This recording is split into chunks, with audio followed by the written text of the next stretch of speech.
Lampu, Ibu Naila Fauza MPD, dan Ibu Dina Syaflita MPD, FKIP Universitas Riau.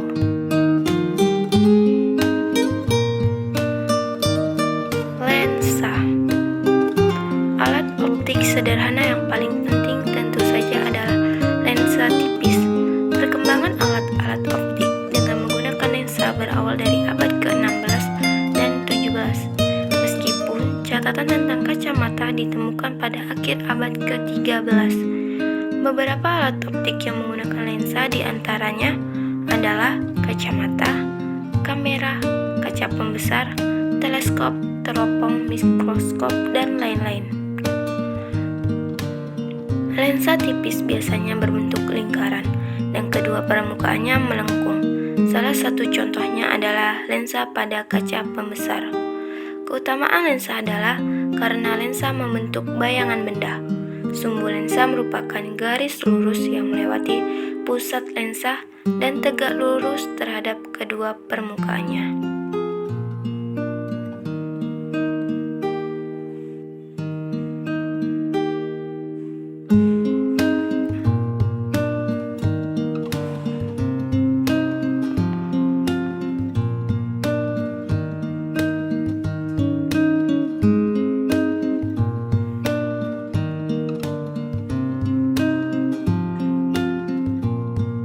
Lensa cembung merupakan lensa yang memiliki bentuk tebal di bagian tengah dan tipis di bagian tepinya.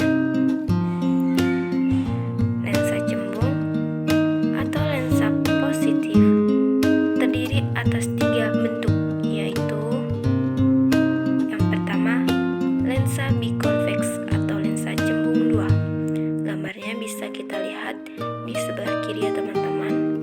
Yang kedua, lensa prime convex atau lensa cembung datar. Yang ketiga ada lensa konkav atau convex atau juga disebut dengan lensa cembung cekung.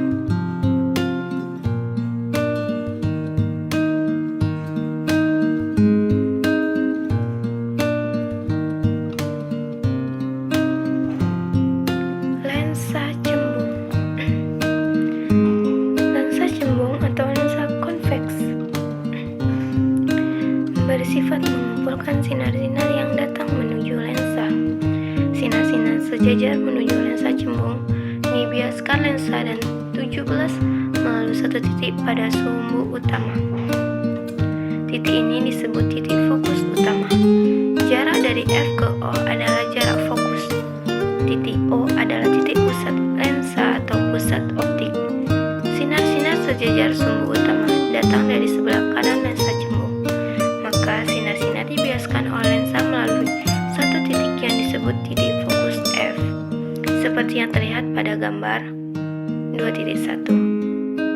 Jarak fokus ini sama dengan jarak fokus utama. Lensa cembung memiliki 2 titik fokus utama, yaitu F aksen dan F. Jarak antara F aksen O dengan FO sama besarnya. Jarak fokus lensa cembung diberi tanda positif, sehingga lensa cembung disebut lensa positif. Jika jarak fokus lensa adalah F, jarak benda adalah S, dan jarak bayangan adalah S aksen, maka hubungan antara S aksen dan F dapat dituliskan sebagai berikut. Untuk menggunakan persamaan di atas, perhatikan perjanjian tanda sebagai berikut.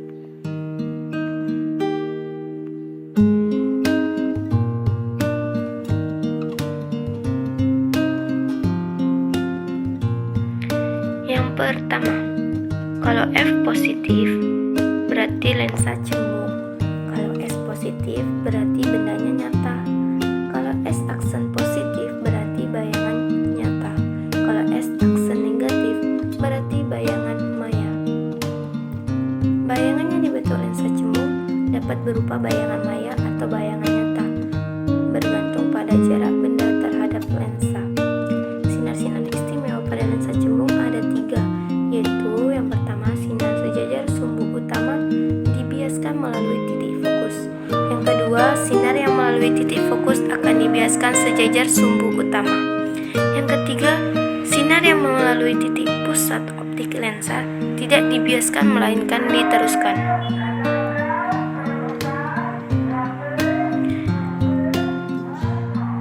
Sinar-sinar istimewa pada lensa cembung.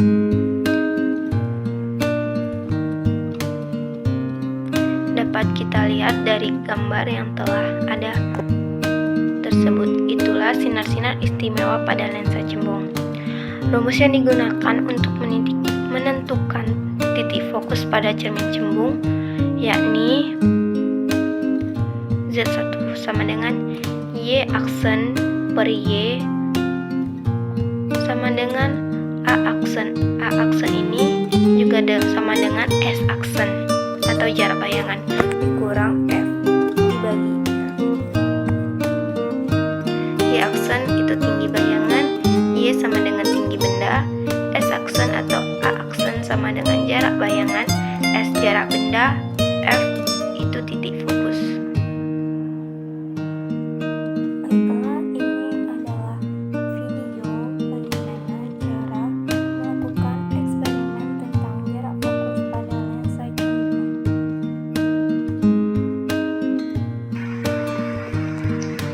Assalamualaikum warahmatullahi wabarakatuh.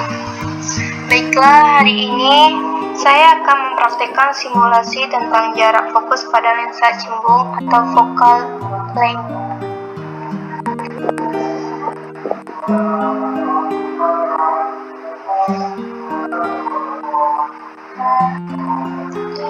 Sebelum memulai eksperimen, alangkah baiknya kita mengetahui apa saja alat dan bahan dari eksperimen fisika kali ini.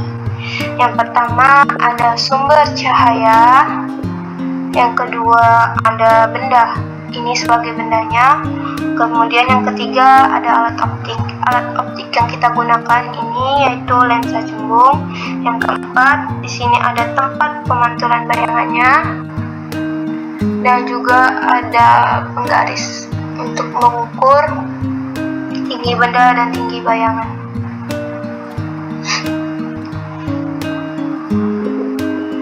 Di sini kita dapat mengukur jarak benda dan jarak bayangannya.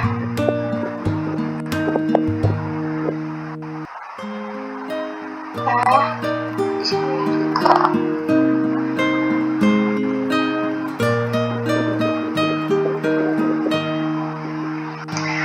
dari benda ke alat optik atau lensa cembung, ini jarak benda.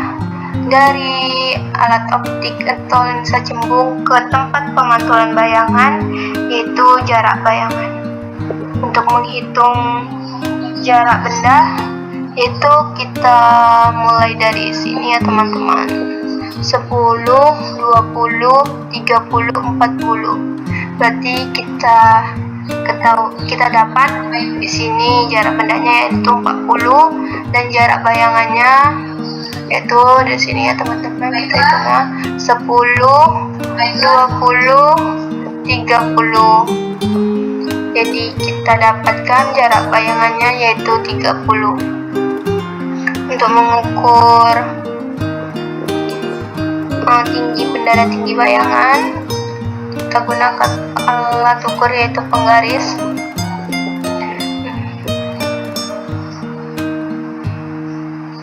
Dan di sini kita dapatkan tinggi bendanya yaitu 5 cm dan tinggi bayangannya yaitu 5 cm juga.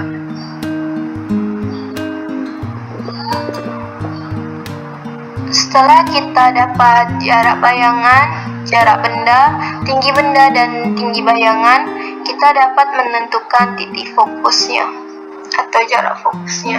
Baiklah, untuk data hasil praktikum dan pembahasannya kita lanjutkan di video selanjutnya. Terima kasih. Wabillahi taufiq wal hidayah. Wassalamualaikum warahmatullahi wabarakatuh.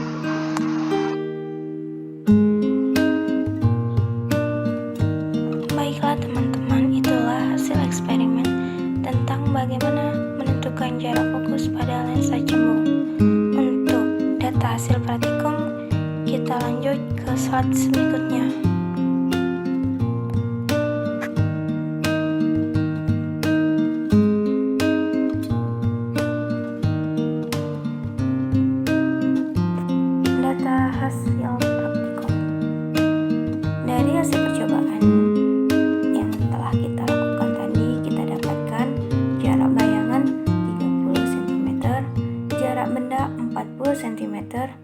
tinggi bayangan 5 cm, tinggi benda 5 cm, dan titik fokusnya 15 cm.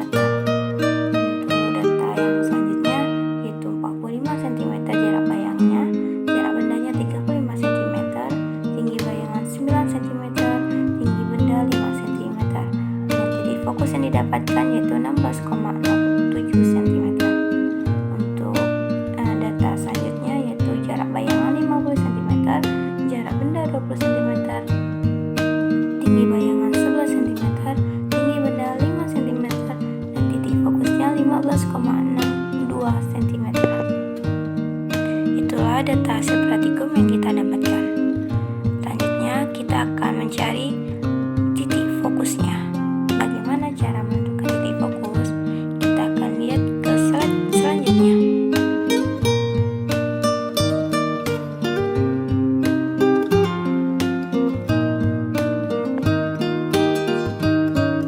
Pembahasan hasil eksperimen.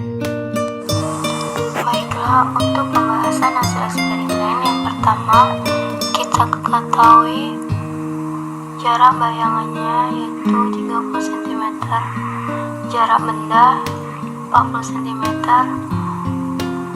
dan tinggi bayangan 5 cm, tinggi benda 5 cm. Kita menggunakan rumus ini untuk menentukan titik fokus.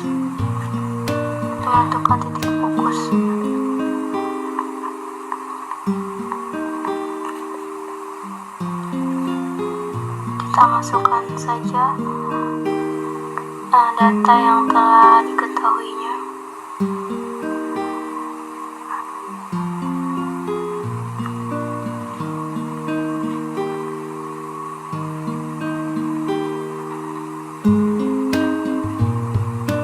X-aksem atau jarak bayangan sama dengan A-aksem 1.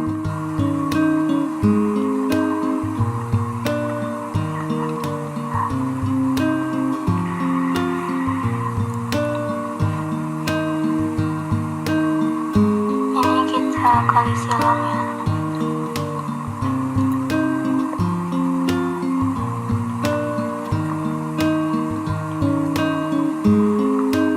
Kita kali silang, ini nanti 5F.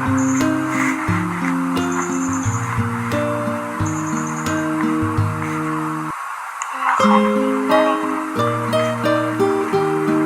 Bisa pindah ruas, min pindah ruas jadi plus 100. Ini 10F plus 1.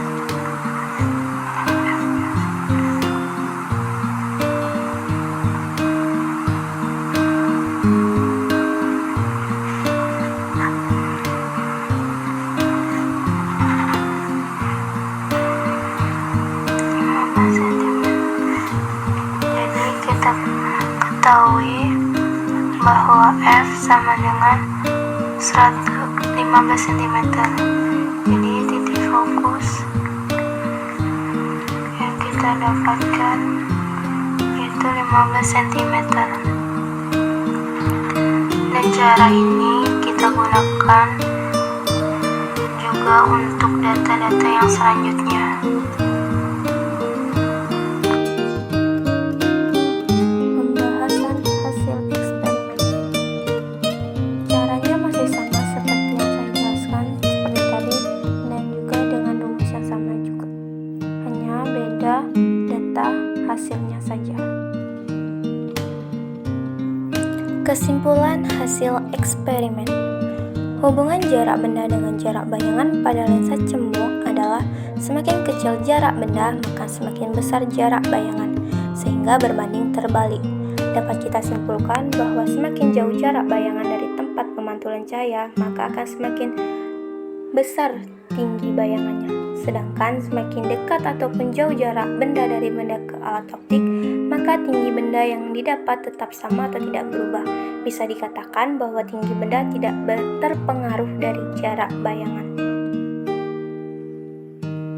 Itulah hasil dari pembahasan dan eksperimen kita tentang jarak fokus pada lensa cembung.